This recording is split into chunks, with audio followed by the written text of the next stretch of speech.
Welcome to Within the Frame, where we bring the most pressing issues across the globe into focus. I'm Kim Mok-yeon. Tensions in the Middle East remain high as the war that began with U.S. and Israeli strikes on Iranian nuclear facilities enters its fourth week. President Donald Trump has paused planned attacks on Iranian power plants for 5 days, saying Washington is holding productive talks with Tehran, even as Iran denies any negotiations are taking place. At the same time, the Strait of Hormuz remains a major flashpoint, with concerns growing over possible disruptions to global shipping and the risk that the conflict could spread across the region. To help us understand where this crisis may be heading, we are joined by Choi Hyun Jin, professor of political science at Kyung Hee University. A big welcome, Professor. Good evening. Thank you for having me. And also joining us is Robert Lawrence, professor of English and Turkic Studies at Dongdak Women's University. Good to see you. Good to see you as well. Thank you for having me. So let's start right away. First of all, with Professor Choi, the war that began with, U.S. and Israeli strikes, it's entering its fourth week now. How would you assess the current state of the conflict? So at this point, I would describe the war as intense, but still it is under control. The United States and Israel are continuing naval and airstrike, mainly targeting Iran's key military and also nuclear facility. And at the same time, they are continuing intelligence operation, targeting some of the key hardline Iranian elites. However, there's one important point. There has been no deployment of ground troops yet. And this shows that both the US and Israel are trying to avoid a full-scale war. On the other hand, on the Iranian side, the regime has not collapsed. The system is still functioning, and the Iran is responding in a limited but strategic way by threatening to close the Strait of Hormuz and also by carrying out limited and also strategic military actions against Middle Eastern neighboring countries. So what we are seeing right now is a form of so-called a controlled escalation. Both sides are applying diplomatic and also military pressure, but they are also trying to keep the conflict from escalating further. So the key question now is whether the US and Israel can force Iran to make a meaningful concession, such as the complete closure of its nuclear program. So far, we have not seen such level of success. And because of that, the current situation is what I call is a very fragile balance. And this kind of balance is not likely to last. So rising oil price and economic pressure mean that this situation is not sustainable in the long run. Right, it's very uncertain and also concerning for a lot of us. But beyond the battlefield itself, the humanitarian toll is also growing, with thousands of civilian casualties and major damage to hospitals, infrastructure, and even cultural sites. Professor Lawrence, how might this rising civilian cost shape international pressure to possibly stop the war? Well, certainly in the last 48 or in the last little bit since the 48-hour ultimatum and the ensuing retaliatory threats have happened, there's been a flurry of diplomatic activity in the region. The escalation implicit in both threats raised a great deal of international pressure and concern. Once we start looking at cities with no electricity and no desalination capabilities, some of these countries rely on 100% of their water coming from desal facilities. So, this becomes a very dangerous situation, and it can become dire quite quickly. It's also something that would take a long time to fix. So regional diplomats have been busy at work. Turkey's Hakan Fidan has been extremely busy working with regional counterparts. The Iranian foreign minister, even though they said that there were no talks going on, he's been very active in speaking with multiple regional and international counterparts. And there are talks about a possible meeting in Islamabad. But we'll see if that actually happens or if anything comes from that as well. Another key lever that might have an effect on decision makers is domestic pressure coming from the U.S. while he's a difficult man to read, it is an election year, and economic pressure in the form of cost of living might really hurt his party in the midterms, which in turn would hurt his political ambitions as well. So there's also a great deal of disagreement within Donald Trump's base as far as getting into this war in the first place. And the longer it goes out, the less patience there is amongst that group. That might also pressure him into trying to find an off-ramp. But he does tend to hold his own counsel, so he might already have decided that the military objectives are succeeding at a pace that will yield strategic dividends, and he'll stay the course. Mm-hmm. So as our Professor Lawrence has just mentioned, another flashpoint in this conflict is the Strait of Hormuz, and President Trump had warned Tehran to open the waterway within 48 hours or face attacks on Iranian power plants, but he's now paused those strikes for 5 days while talks continue. Professor Choi, how significant is the Strait of Hormuz in this conflict? The Strait of Hormuz is one of the most critical choke points in the world. About 1/5 of the global oil are passing through this narrow waterway. So even a small disruption in this area can quickly push up global energy price. And that's why both warring parties are being very careful. The United States wants to keep pressure on Iran, but at the same time, the US wants to avoid a complete closure of the strait. And we can already see the impact of this risk. Even in South Korea, the people are starting to feel it in our daily lives. As crude oil imports from Middle East become harder, there are growing concern about the supply of plastic products, for example, the garbage bags. So this shows that the Strait of Hormuz is not just a regional issue, but it has a direct global economic consequence. And we also saw very clear market reaction as well. So yesterday, the President Trump announced that there would be 5-day pause in the airstrike. And right after that, U.S. stock market immediately went up and the global oil price went down. And these tell us two important things. The first, the global economy is very sensitive to the war in Iran. And secondly, the world is eagerly waiting for stability in the Strait of Hormuz. So in short, this area, the Strait of Hormuz, is a key pressure point, and also what happens there can not only shape the outcome of the war, but also the global economy. Right, definitely all eyes are on that strait. Now, Iran has warned that the strait could be fully closed if its infrastructure were attacked. And now we're hearing the U.S. is pausing the strikes while talks are expected. Professor, could this week become a turning point in the war? What do you think both sides are actually calculating right now? Well, it certainly could be a turning point, but it depends if there's real buy-in from both Iran and the U.S. If nothing happens, there could be an escalation that takes a long time to recover from. Like Dr. Choi said, the global economy is extremely sensitive to what happens in the Strait. And there's a mountain of distrust between the two sides that may be too difficult to overcome in 4 or 5 days.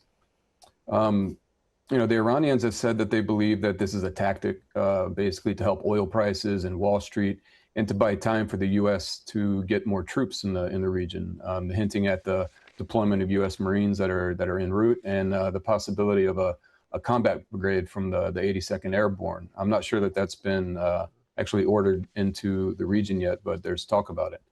And from the American side, I think it's tough to tell if the Americans believe that anything has really changed from the January negotiations that they deemed fruitless. Time will tell as far as that goes, if it's actually going to be a turning point. Regarding calculations, I believe that Iran thinks it has a higher pain tolerance and it'll be able to outlast the U.S. and Israel by basically imposing regional and global costs that the U.S. will find intolerable. By all accounts, Iran seems determined to drag it out and end the conflict on their own terms. It seems that they want a post-war recognition as gatekeeper to the strait that it can probably use as a deterrent against any future attacks and arguably reshape the region in its own favor. On the other hand, regime security depending on how bad circumstances get, might force the Iranians to look for an acceptable off-ramp so that they can live to fight another day. The Trump administration has been pretty consistent in saying that it's not going to follow any predictable line of messaging. And as we've all seen, there's been a great deal of mixed messaging going on. So it's very difficult to say with any degree of certainty what exactly he's thinking as far as, what his calculations are. But for the sake of argument, I'll give it a whirl. He might be looking for an off-ramp because he sees a very real impact that this is having on the global economy and on regional allies, and of course his domestic base. He might be going into these talks to see what Iran can offer, and if they offer something good enough, he might take an off-ramp there. Or despite domestic and international pressure, he might have already determined that the benefit is worth the cost, and he's going to keep going until he thinks Iran can't project power outside of its own borders. And also doesn't have a way back in doing so. So I think it'll be interesting to see if any more assets are moved into the region in the coming few days or week. There's rumors that the USS George H.W. Bush Strike Carrier Group is set to deploy to the Middle East, but that hasn't happened yet. So it'll be interesting to see what happens in the next few days with that. Right. We've just touched upon, the situation in the ground. Professor Choi, you've mentioned a while ago that there are apparently now no ground troops deployed yet, but we hear some reports that Washington is really moving nearly 5,000 Marines towards the region and also is considering deploying about 3,000 elite paratroopers, potentially for an operation targeting Iran's key oil export hub in Kharg Island. How realistic is the prospect of a direct military involvement from the U.S.? Oh, yeah, that's a very important point. I still believe large-scale ground warfare is still unlikely. The U.S. still prefers naval and airstrike because sending ground troops there would be very costly and also risky. But however, what we are seeing right now is some different possibility. It is a limited and highly targeted ground operation, such as deploying Marine and elite paratroopers to secure key locations, such as Iran's main oil export hub at Kharg Island. And this would not be a full invasion, but it would be a focused mission to control critical infrastructure and to increase pressure on Iran. And so I see this as a form of military pressure for negotiation. So in other words, it is designed to show what could happen if the Strait of Hormuz stays closed or if negotiations fail. From a purely strategic point of view, this makes some sense. If the US can truly disrupt Iran's oil export capacity by controlling this island, it can increase economic pressure and force Iran to reconsider its position. But at the same time, this operation is also risky because once ground troops are deployed, it becomes much harder to control escalation. So in short, a limited operation could be possible, but I still believe a large-scale ground war is unlikely because the risk and costs are simply too high. And of course, this is my interpretation, and I could be wrong. Right. So while military buildup is significant, a ground operation would still definitely carry a lot of risks. Now, Professor Choi, at the same time, President Trump says the U.S. has held productive talks with Iran, like I've mentioned, and he paused the planned strikes, but Tehran denies any negotiations are actually taking place. What do you make of these conflicting claims? So this sounds very strange. But, this kind of different signal is actually very common in this kind of crisis.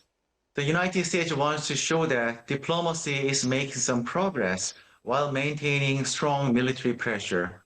And that's why Donald Trump is saying that the talks are ongoing and there are some agreements on key issues, such as the closure of the nuclear program. On the other hand, Iran has a very different incentive. It does not want to appear weak before its domestic audience, and that's why it denies that any talks are taking place.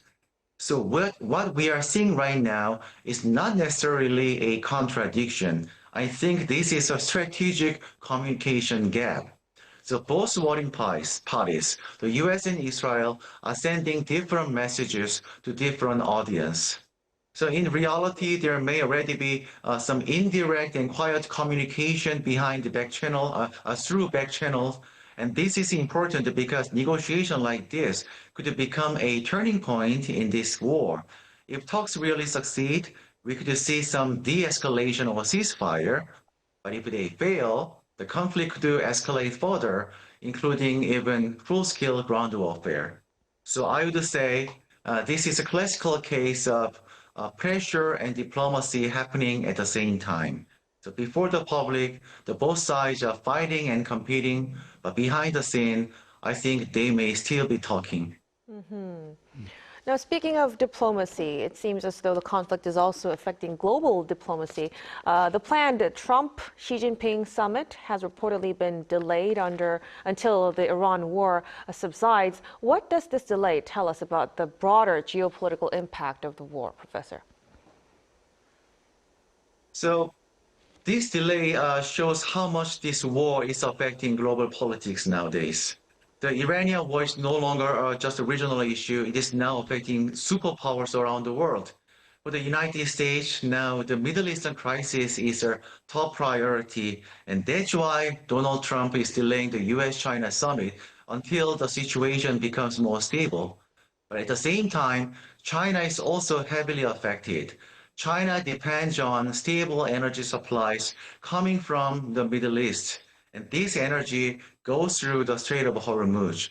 So this war in Iran is putting lots of pressure on China as well, mainly through energy price and the economy. And we should also know that delays like this can affect US-China relations in general.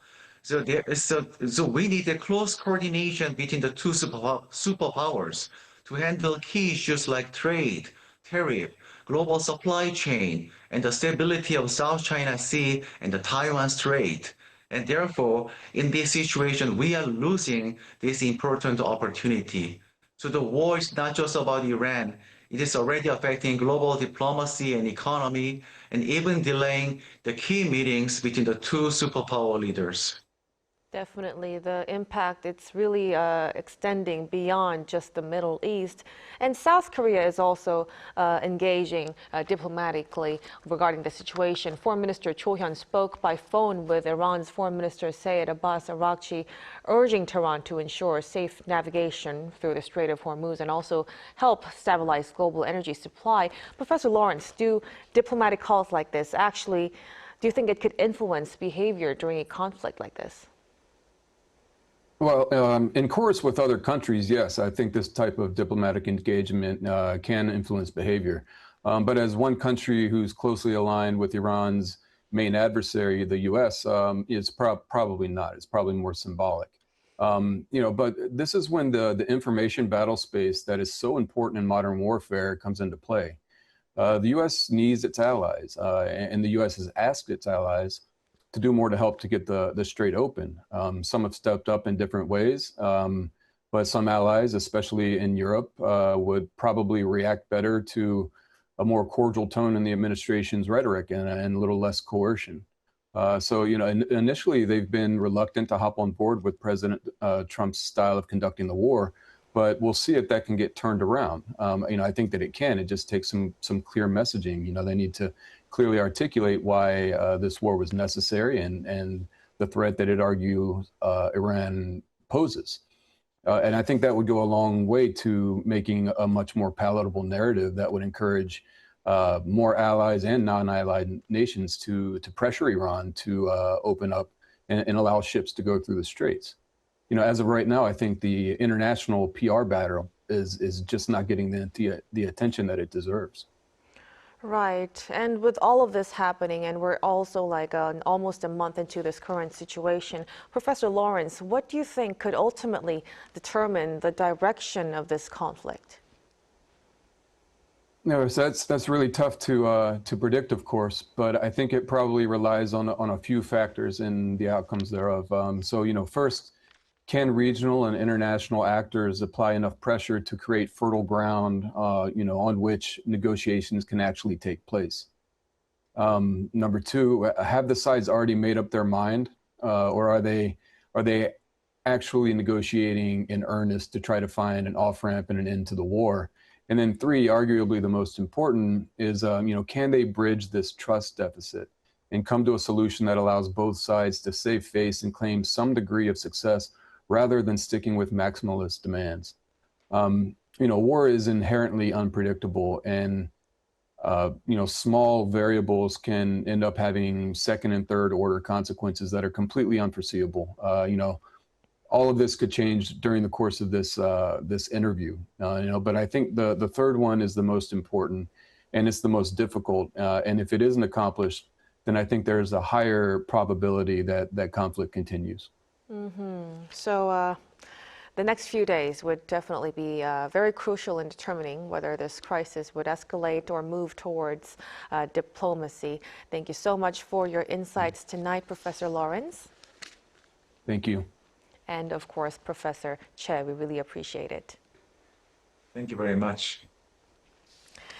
And that'll be all from us on Within the Frame tonight. Be sure to tune in again next time as we continue to explore the stories that matter. Until then, stay tuned and engaged.